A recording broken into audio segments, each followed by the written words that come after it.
गुजरात के वडोदरा के सुभानपुरा में निगम की जमीन पर किए गए अवैध कब्जों पर अब सख्त कार्रवाई की जाएगी। गुजरात के वडोदरा के पश्चिम क्षेत्र स्थित सुभानपुरा के कुणाल 4 रास्ता इलाके में निगम की जमीन पर किए गए अवैध कब्जों को लेकर नगर निगम अब सख्त कार्यवाही की तैयारी में है। बीजेपी के कार्यकारी सदस्य और पूर्व काउंसलर राजेश आयरे तथा वार्ड नंबर 9 के युवा काउंसलर श्रीरंग राजेश आयरे के प्रतिनिधित्व के बाद टाउन प्लानिंग विभाग ने इस क्षेत्र का सर्वे शुरू कर दिया है। कुछ दिन पहले इस क्षेत्र में छेड़छाड़ की शिकायत लक्ष्मीपुरा पुलिस स्टेशन में दर्ज करवाई गई थी, जिसके बाद बीजेपी के पूर्व काउंसलर राजेश आयरे ने पालिका में शिकायत दर्ज कराते हुए मांग की कि अवैध कब्जे जल्द हटाए जाएं ताकि ऐसी घटनाएं दोबारा ना हो।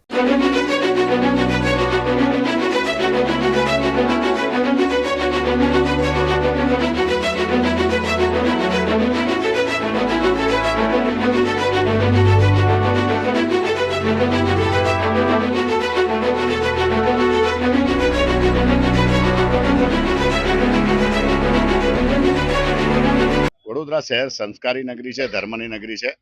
આજે તમે આ કુનાલ ચોકડી સમતા જે કપડાનું બજાર બનાવે છે એનો અમે છેલ્લા 4-5 દિવસથી વડોદરા શહેરના જેટકો, વડોદરા મ્યુનિસિપલ કમિશનર બધાને અમે જાણ કરી છે। આ વિષય કોઈ ગરીબના લોકોના પથારા કે પેટ પર લાત મારવાનો નથી। વિષય અસામાજિક તત્વો છે। અહીંયા અમારે એક દરબાર જે દીકરી છે એ દીકરીને મસ્કરી અને એને ખૂબ બીભત્સ રેપ કરવાના પ્રયત્ન જેને કર્યા એવા લુખ્ખાઓને એવાને કોઈ પણ સંજોગોમાં બક્ષી નહીં લેવાય અને તેના સંજોગોમાં જ રાજેશ આયરે ક્યારે પથારાની વિરોધમાં જતા નથી। પણ જે પથારા મારી 70 સોસાયટીઓના માથા ભરે થાય, મારી 70 સોસાયટીઓની આજુબાજુ લોકોને ન્યુસન્સ બને અને છેલ્લી હદે કે એમને પોસ્કો જેવા કેસમાં છેલ્લે નાખડવા પડે અને એ માણસ પાછો ખુરશી લઈ અને અહીંયા બેસી જો ધંધો કરે અને એ બી હાઈ ટેન્શનના નીચે, જે હાઈ ટેન્શનને કોર્પોરેશને જેટકોએ નોટિસ આપેલી છે।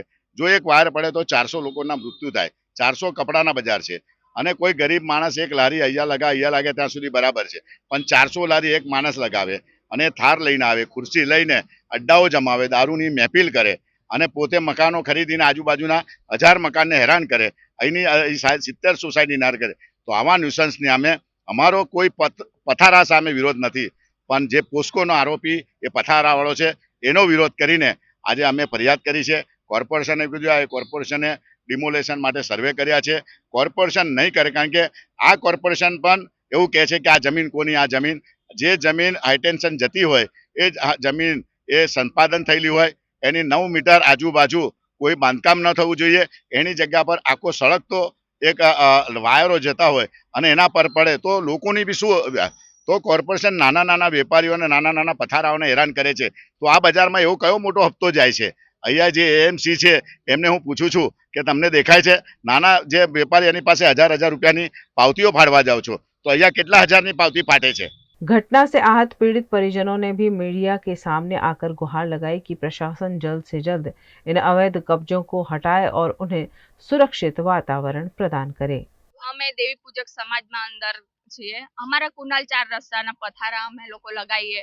અમાર લેડીસો 250 જેવી લેડીસો છે અમારી।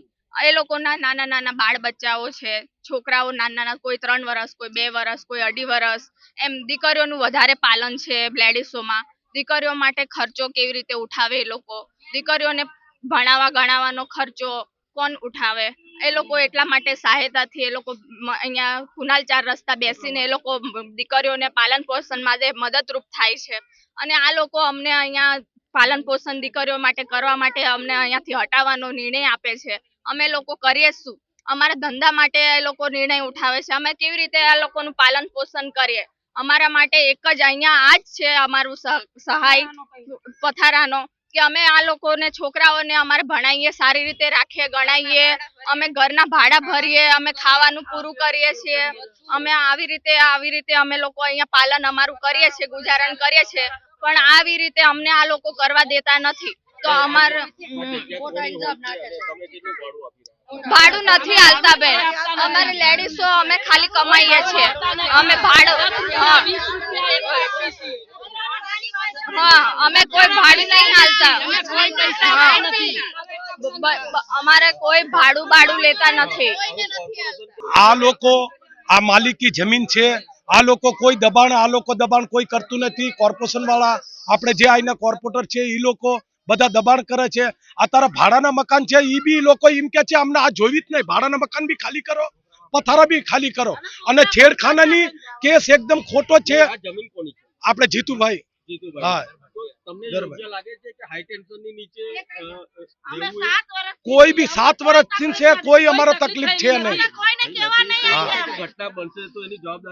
કોઈ જમીનદારી કોઈની નથી. બેસવાનું જ્યાં સુધી અમારું આયા છે જ્યાં સુધી ચાલે ત્યાં સુધી અમે બેસી. તો આ લોકો અમને દબાણ શું લેવા કરે છે આ ગરીબ માણસોને બધાને? અને અમારા કોઈ યોગેશભાઈ કરી નામ છે એમની માથે ખોટો દબાણ દે છે. આમને ક્યાં છે ભાંગી નાખવી ને તો આ લોકો ચડી જાય. એ કોઈ ગુંડા નથી, કઈ નથી, અમારા આગેવાન છે. તો અમે એને ન રાખવી તો કોને રાખવી? અમે પગે લાગીને ચલાવી છે, કોઈ દબાણ નહીં કરતા. કોઈ ભાડું લેવામાં આવતું નથી. ખાલી અમારે લાઇટની અને આ કચરો વાળે બધું સાફ સફાઈ માટે એના માટે પૈસા આપવાના હોય છે. બીજું અમારા ઉપર કોઈ દબાણ હોતું નથી. અને અમારા પથારા હટે તો અમે લોકો બેરોજગાર છીએ. અમે લોકો કયા જઈએ? અમારા છોકરાઓને લઈને કઈ જઈએ? અમે 7 વર્ષથી અહીં સેટલમેન્ટ છીએ. અમારા છોકરાઓને એડમિશન સ્કૂલમાં થઈ ગયેલા છે. અમે એ લોકોને લઈને હવે એમનું ભવિષ્ય કઈ બગાડવા જઈએ? અમારા છોકરાઓને કઈ એડમિશન કરાવીએ? બીજે જઈએ તઈ બી અમારે ફરીથી બધું કરવું પડે. એટલે અમારાથી કશું થાય નહીં. અમારે છે ને દવા પીવાનો વારો આવે એવું છે. નોટિસ અમને અહીંયા નોટિસ કોઈ આપતું નથી. પણ આ બધું પેપરોમાં એવું કશું નથી. પથારામાં છોકરીની છેડતી થઈ એ વાત ખોટી છે. કોઈ તમે ગરાગોને આવે તો પૂછી શકો છો કે અહીંયા તમારી જોડે કોઈ ગેર સ્વભાવ થાય છે કે તમારી છેડતી થાય છે, તમને કોઈ ગેર શબ્દ બોલે છે? અમારે કશું અહીંયા થતું નથી એવું. અને અમારા પથારે જેન્ટ્સ હોતા જ નથી. આ માર્કેટ ખાલી લેડીઝો માટે છે.